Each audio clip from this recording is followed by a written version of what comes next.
नमस्कार, आज हम डिस्कस करेंगे geography, environment and climate change based important questions. सभी questions exam point of view से इंपॉर्टेंट हैं और प्रीवियसली किसी न किसी एग्जाम में पूछे जा चुके हैं। चाहे आपका किसी भी स्टेट का पब्लिक सर्विस कमीशन का एग्जाम हो, एग्जाम में जियोग्राफी, एनवायरनमेंट और क्लाइमेट चेंज से इंपॉर्टेंट क्वेश्चन पूछे जाते हैं। तो इस वीडियो को ध्यान से देखें और एंड तक देखें। वीडियो के लास्ट में मैं आपसे क्वेश्चन भी पूछूंगा जिसका आंसर आपको नीचे कमेंट बॉक्स में बताना है।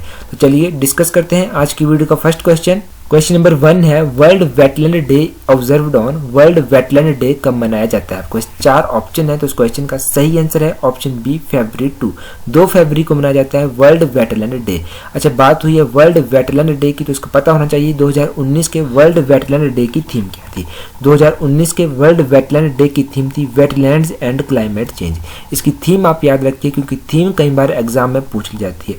इसकी थीम मैं एक बार फिर से रिपीट कर रहा हूँ, वेटलैंड्स एंड क्लाइमेट चेंज, ये इसकी थीम थी और ये 2 फरवरी को मनाया जाता है। नेक्स्ट क्वेश्चन है question number 2, Indira Gandhi national forestry academy is located in. Indira Gandhi राष्ट्रीय फॉरेस्ट्री अकादमी कहाँ स्थित है? आपको 4 ऑप्शन है, तो इस क्वेश्चन का सही आंसर है ऑप्शन सी, देहरादून। देहरादून में स्थित है Indira Gandhi national forestry academy. अच्छा, अब बात हुई है इंदिरा गांधी नेशनल फॉरेस्ट्री अकादमी की, तो इस अकादमी के बारे में आपको पता होना चाहिए। इसकी स्थापना जो थी वो 1987 में की गई थी। 1987 में इसको नाम दिया गया था Indira Gandhi national forestry academy. इससे पहले 1938 में इंडियन फॉरेस्ट कॉलेज की स्थापना हुई थी। तो याद रखिए 1938 में इंडियन फॉरेस्ट कॉलेज की स्थापना हुई थी और 1987 में इस इंडियन फॉरेस्ट नेशनल कॉलेज को नाम दे दिया Indira Gandhi national forestry academy. अब Indira Gandhi national forestry academy जो है जितने भी हमारे इंडियन फॉरेस्ट ऑफिसर होते हैं उन सभी की ट्रेनिंग जो है वो यहीं पर होती है, Indira Gandhi national forestry academy Dehradun में। इतना बेसिक्स आप याद रखिए Indira Gandhi national forestry academy से रिलेटेड। क्वेश्चन नंबर 3 है, the concept of greenhouse gases was postulated by. सबसे पहले ग्रीन हाउस गैसेज का कॉन्सेप्ट जो था वो किसने माना था? आपको 4 ऑप्शन है, तो इस क्वेश्चन का सही आंसर है option A, Joseph Fourier. Joseph Fourier के द्वारा सबसे पहले ग्रीन हाउस गैसेज का जो कॉन्सेप्ट था वो माना गया था। अच्छा, बात हुई है ग्रीन हाउस गैसेज की। देखिए, ग्रीन हाउस गैसेज से रिलेटेड इंपॉर्टेंट क्वेश्चन एग्जाम में पूछा जाता है, तो आपको याद होना चाहिए कि इंपॉर्टेंट ग्रीन हाउस की कौन कौन सी गैसेज हैं। तो प्राइमरी ग्रीन हाउस गैसेज हैं water vapour, carbon dioxide, methane, nitrous oxide और ओजोन। इन गैसेस के बारे में आप याद रखिए, चाहे आपका टेट का एग्जाम है, चाहे आपका एलाइड का एग्जाम है, चाहे आपका HAS का एग्जाम है, इन सभी एग्जाम में इस तरह के क्वेश्चन पूछे जाते हैं, greenhouse gases based important question. Next question है question number 4, how much of India's coastline is vulnerable to disaster. Bharat का कितना तट रेखा जो है वो आपदा से प्रभावित है? आपको 4 ऑप्शन है, तो इस क्वेश्चन का सही आंसर है ऑप्शन डी, 5700 किलोमीटर। 5700 किलोमीटर जो है वो भारतीय तट रेखा का भाग आपदा से प्रभावित है। ये क्वेश्चन भी मोस्ट इंपॉर्टेंट क्वेश्चन है एग्जाम पॉइंट ऑफ व्यू से, क्योंकि प्रीवियसली ये 2-3 बार एग्जाम में पूछा जा चुका है। क्वेश्चन नंबर 5 है, which one of the following separates the Andaman from Nicobar island. निम्नलिखित में से कौन सा चैनल निकोबार द्वीप समूह से अंडमान को अलग करता है? आपको 4 ऑप्शन है, तो इस क्वेश्चन का सही आंसर है option C, 10 degree channel. 10 degree channel जो है वो अंडमान को निकोबार से अलग करता है। अच्छा, बात हुई है अंडमान निकोबार की, तो अंडमान निकोबार के बारे में आपको पता होना चाहिए। अंडमान निकोबार की कैपिटल कई बार पूछ ली जाती है, तो इसकी राजधानी है पोर्ट ब्लेयर में।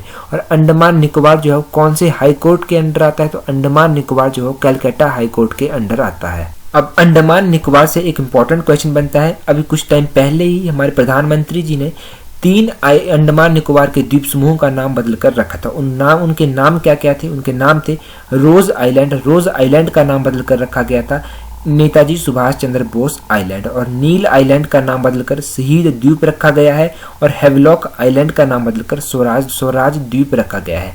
तो इन 3 आइलैंडों के नाम आप याद रखिए, क्योंकि this question is most important question. ऐसे क्वेश्चन एग्जाम में पूछे जाते हैं, चाहे वो करंट अफेयर के पार्ट में पूछे जाए, चाहे वो जनरल पार्ट में पूछे जाए। क्वेश्चन नंबर 6 है, hail generally form within the. सामान्यता ओले कौन से बादलों में बनते हैं? आपको 4 ऑप्शन है, तो इस क्वेश्चन का सही आंसर है ऑप्शन बी, क्यूमुलोनिमस क्लाउड्स। क्यूमुलोनिमस क्लाउड्स में बनते हैं सामान्यता ओले। अच्छा, इसको हिंदी में क्या बोलते हैं? इसको हिंदी में बोलते हैं कपासी वर्षा बादल। तो कपासी वर्षा बादलों में सामान्यता ओले बनते हैं। ये क्वेश्चन भी प्रीवियसली एग्जाम में पूछा जा चुका है, एलाइड सर्विसेज के एग्जाम में, तो इस क्वेश्चन को याद रखिए। क्वेश्चन नंबर 7 है, the lowest temperature in India is recorded at. India में सबसे कम तापमान कहाँ पर रिकॉर्ड किया जाता है? 4 ऑप्शन है, तो इस क्वेश्चन का सही आंसर है ऑप्शन सी द्रास। द्रास में सबसे कम टेम्परेचर जो है रिकॉर्ड किया जाता है भारत में। अच्छा, ये द्रास जो है कहाँ पर स्थित है? तो द्रास जम्मू कश्मीर में स्थित है। जम्मू कश्मीर के डिस्ट्रिक्ट कारगिल में द्रास स्थित है। और इसकी हाइट कितनी है? इसकी हाइट है 10,990 फीट। इसकी हाइट आप याद रखिए, इसकी हाइट 10,990 फीट हाइट है। क्वेश्चन नंबर 8 है tsunamis can occur only during. Tsunami आने की संभावना कब रहती है? आपको 4 ऑप्शन है, तो इस क्वेश्चन का सही आंसर है option see any time in day और नाइट। सुनामी जो है दिन और रात में कभी भी आ सकती है, क्योंकि ये एक प्राकृतिक आपदा है, तो ये दिन और रात कभी भी आ सकती है। अच्छा, सुनामी से रिलेटेड एक और इम्पोर्टेंट क्वेश्चन बनता है, वो क्वेश्चन है इंटरनेशनल सुनामी इंफॉर्मेशन सेंटर कहाँ पर स्थित है? अंतर्राष्ट्रीय सुनामी सूचना केंद्र कहाँ स्थित है? तो अंतर्राष्ट्रीय सुनामी सूचना केंद्र जो है वो स्थित है होनोलुलु में। तो ये याद रखिए, होनोलुलु में स्थित है अंतर्राष्ट्रीय सुनामी सूचना केंद्र। क्वेश्चन नंबर 9 है in which month in India floods are likely to be occur. भारत में किस महीने में बाढ़ आने की संभावना रहती है? आपके पास 4 ऑप्शन है, तो इस क्वेश्चन का जो सही आंसर है वो है ऑप्शन सी जून टू सितंबर। जून से सितंबर के महीने में सामान्यतः जो है भारत में बाढ़ आने की संभावना रहती है। ये क्वेश्चन भी मोस्ट इंपॉर्टेंट क्वेश्चन है और प्रीवियसली एलाइड के एग्जाम में पूछा जा चुका है। इस क्वेश्चन का आंसर आप याद रखिए, जून और सितंबर के महीने में सामान्यतः बाढ़ आने की संभावना रहती है। नेक्स्ट क्वेश्चन है question number 10 how many of 35 Indian states and union territories are disaster prone. 35 भारतीय राज्यों और केंद्र शासित प्रदेशों में से कितने आपदा संभावित क्षेत्र हैं? बस 4 ऑप्शन है, तो इस क्वेश्चन का सही आंसर है ऑप्शन बी 25। भारत के जो है 25 स्टेट्स और यूनियन टेरिटरीज जो है वो डिजास्टर प्रोन है। इस क्वेश्चन को भी आप याद रखिए, क्वेश्चन मोस्ट इंपॉर्टेंट है एग्जाम पॉइंट ऑफ व्यू से। क्वेश्चन नंबर 11 है Himalayan forest research centre is located in. Himalayan forest research centre कहाँ स्थित है? आपके पास 4 ऑप्शन है, तो इस क्वेश्चन का सही आंसर है ऑप्शन बी शिमला। हमारे हिमाचल प्रदेश के शिमला में स्थित है हिमालयन फॉरेस्ट रिसर्च सेंटर। ये क्वेश्चन मोस्ट इंपॉर्टेंट है और इसकी स्थापना हुई थी 1977 में। याद रखिए, हिमालयन फॉरेस्ट रिसर्च इंस्टीट्यूट की स्थापना 1977 में हुई थी और शिमला में ये स्थित है। क्वेश्चन नंबर 12 है the Ganj dolphin sanctuary is located in. Ganj dolphin century कहाँ पर स्थित है? बस 4 ऑप्शन है, इस क्वेश्चन का सही आंसर है option A Bhagalpur. Bhagalpur district Bihar में स्थित है गंज डॉल्फिन सेंचुरी। याद रखिए, भागलपुर डिस्ट्रिक्ट जो है वो बिहार में स्थित है। इस वाइल्ड लाइफ सेंचुरी को जो है वो Vikramshila Gangetic dolphin wild life dolphin century के नाम से भी जाना जाता है। This question is most important question. Ganj dolphin century जो है भागलपुर बिहार में स्थित है। नेक्स्ट क्वेश्चन नंबर 13 है which plant is known as the pollution indicator plant. किस पौधे को जो है वो प्रदूषण नियंत्रण प्लांट कहा जाता है? 4 ऑप्शन है, तो इस क्वेश्चन का सही आंसर है ऑप्शन सी लाइकन। लाइकन को जो है वो कहा जाता है पॉल्यूशन इंडिकेटर प्लांट। ये क्वेश्चन भी एग्जाम में कई बार पूछा जा चुका है, तो इस क्वेश्चन को आप याद रखिए, लाइकन पौधे को कहा जाता है pollution indicator plant. Question number 14 है the pollutant responsible for ozone holes is. Ozone layer में जो डिप्लीशन हो रही है उसका मेन कारण क्या है? बस 4 ऑप्शन है, तो इस क्वेश्चन का सही आंसर है ऑप्शन सी CFC क्लोरोफ्लोरोकार्बन। पूरा नाम इसका याद रखिए CFC का। CFC का पूरा नाम है क्लोरोफ्लोरोकार्बन। तो क्लोरोफ्लोरोकार्बन जो है ओजोन लेयर में होल्स के लिए रिस्पॉन्सिबल है। नेक्स्ट क्वेश्चन है क्वेश्चन नंबर 15। क्वेश्चन नंबर 15 है which country has the largest coastline in the world. किस देश का जो है समुद्र तट सबसे बड़ा है? कुछ 4 ऑप्शन है, तो इस क्वेश्चन का सही आंसर है ऑप्शन बी कनाडा। कनाडा का समुद्र तट जो है वो सबसे बड़ा है। अच्छा, ये कितना है? तो यह 2,02,080। याद रखिए, 2,02,080 किलोमीटर जो है कनाडा का समुद्र तट है। ये क्वेश्चन कई बार एग्जाम में पूछा जाता है। अच्छा, और भारत के संदर्भ में अगर बात की जाए तो भारत का गुजरात राज्य जो है उसका सबसे अधिक समुद्री तट है और वो कितना है? वो है 1,915 किलोमीटर। ये 2 इंपॉर्टेंट क्वेश्चन आप याद रखिए। पहला तो है वर्ल्ड का लार्जेस्ट कोस्ट लाइन कौन सा देश है? तो वो है कनाडा। और इंडिया का कौन सा स्टेट है? इंडिया का स्टेट है गुजरात। क्वेश्चन नंबर 16 है plants growing on the rocks are called. जो पौधे जो है वो चट्टानों के ऊपर उगते हैं उन पौधों को क्या कहते हैं? अब बस 4 ऑप्शन है, इस क्वेश्चन का सही आंसर है ऑप्शन ए लिथोफाइट। लिथोफाइट कहते हैं उन पौधों को जो चट्टानों के ऊपर उगते हैं। नेक्स्ट क्वेश्चन है क्वेश्चन नंबर 17। क्वेश्चन नंबर 17 है which ecological cycle is directly driven by the sunlight. कौन सी परिस्थिति चक्कर सीधे सूर्य के प्रकाश द्वारा संचालित किया जाता है? कुछ 4 ऑप्शन है, तो इस क्वेश्चन का सही आंसर है ऑप्शन ए सल्फर। सल्फर जो है वो डायरेक्टली ड्राइवन किया जाता है सनलाइट के द्वारा।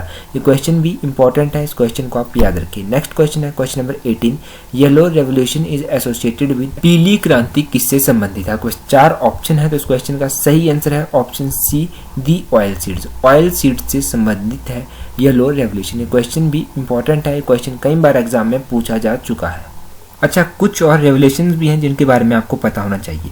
ग्रीन रेवोल्यूशन संबंध रखती है फूड ग्रेन प्रोडक्शन से, गोल्डन रेवोल्यूशन संबंध रखती है फ्रूट प्रोडक्शन से, ग्रे रेवोल्यूशन संबंध रखती है फर्टिलाइजर्स प्रोडक्शन से, और ब्लू रेवोल्यूशन संबंध रखती है फिश प्रोडक्शन से। ब्लैक रेवोल्यूशन संबंध रखती है पेट्रोलियम प्रोडक्शन से, और रेड रेवोल्यूशन जो है संबंध रखती है मीट और टोमेटो प्रोडक्शन से। सिल्वर रेवोल्यूशन संबंध रखती है एग प्रोडक्शन से, और व्हाइट रेवोल्यूशन संबंध रखती है मिल्क प्रोडक्शन से।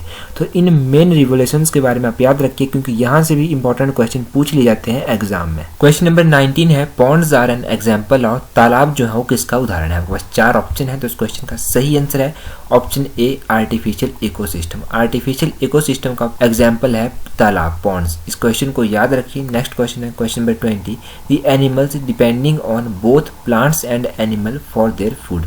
जो जानवर अपने भोजन के लिए पौधों और जानवरों दोनों पर निर्भर रहते हैं, उन जानवरों को क्या कहते हैं। इस क्वेश्चन का सही आंसर है ऑप्शन ए, ओमनीवर्स। ओमनीवर्स कहते हैं उन जानवरों को जो प्लांट्स और पौधों दोनों के ऊपर निर्भर रहते हैं। हार्बीवर्स किसे कहते हैं, हार्बीवर्स उन जानवरों को कहते हैं जो केवल मात्र प्लांट्स को खाते हैं। और कार्निवर्स किसको कहते हैं, कार्निवर्स कहते हैं उन जानवरों को जो केवल मात्र मीट खाते हैं। तो इतना याद रखिए इन तीनों से रिलेटेड, क्योंकि ऐसे क्वेश्चन एग्जाम में पूछे जाते हैं। चाहे हमीरपुर बोर्ड का एग्जाम हो उसमें भी कई बार इस तरह के क्वेश्चन पूछे गए हैं, और चाहे पब्लिक सर्विस कमीशन का एग्जाम हो उसमें भी इस तरह के क्वेश्चन पूछे गए। आपके लिए आज का क्वेश्चन है, Who led the 1857 revolt in Bareilly. Bareilly में 1857 की क्रांति का नेतृत्व किसने किया था। आपको 4 ऑप्शन है, अपना आंसर कमेंट करके जरूर बताएं। That's all for today, thank you for watching the video.